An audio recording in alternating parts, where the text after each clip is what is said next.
Alors bonjour à tous, aujourd'hui on va parler de l'importance des couleurs dans Vision. Alors nous avons voulu apporter aux utilisateurs de Vision une aide colorée, une aide graphique. Et là quand vous regardez déjà ce premier workflow, on voit déjà qu'il y a beaucoup de couleurs, hein. Il y a des couleurs au niveau des inputs. Ici on voit ici les différents cercles de colorés. Au niveau des types de tâches, hein, on voit créer un objet, formulaire et fin, ils n'ont pas du tout la même couleur. Par contre, on voit que départ et fin ont la même couleur.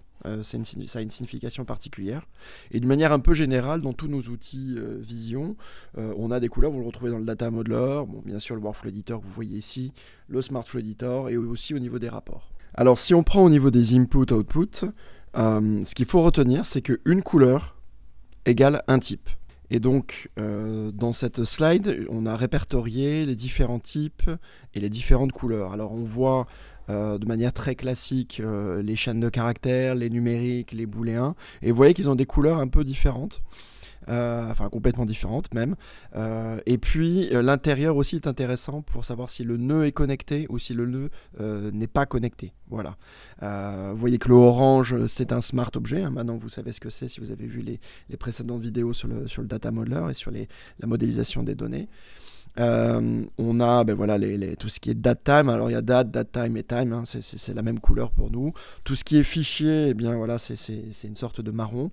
Et tout ce qui est système, alors ça voilà, ça c'est un petit peu particulier. Les systèmes, vous allez retrouver toutes les aptitudes, hein, typiquement les documents, la géolocalisation, les magnettes, etc. Même les fichiers en fait. De manière générale, vous allez avoir ce vert pour représenter les fichiers.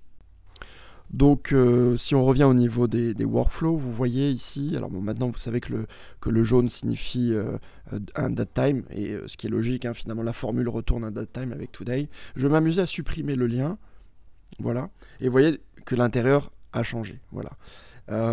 Et ce qui est intéressant de voir, c'est quand je vais drag and drop ici la formule pour le reconnecter, vous voyez que ce nœud-là, il est éligible parce que je peux le connecter, mais vous voyez qu'en haut ici, je ne peux pas. Alors, si je le relâche, vous voyez que c'était un smart objet, hein, si vous vous souvenez bien, donc je ne peux pas mettre une date dans un smart objet, évidemment, donc je peux le mettre que ici. Et de la même façon ici, hein, ça, vous avez compris maintenant, hein, c'est assez simple, voilà, je peux le mettre parce qu'il y a un contrôle de date qui est effectué.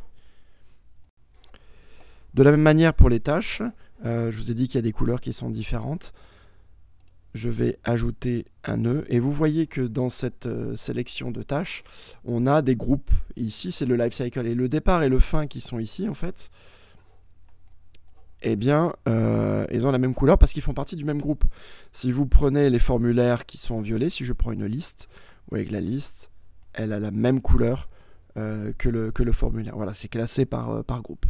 Pour conclure, l'objectif de cette aide graphique est de pouvoir en un coup d'œil découvrir les types d'une boîte. Vous pouvez même explorer les différents nœuds du studio pour voir quel type attend en input, enfin quelle couleur et quelle couleur aussi pour les outputs.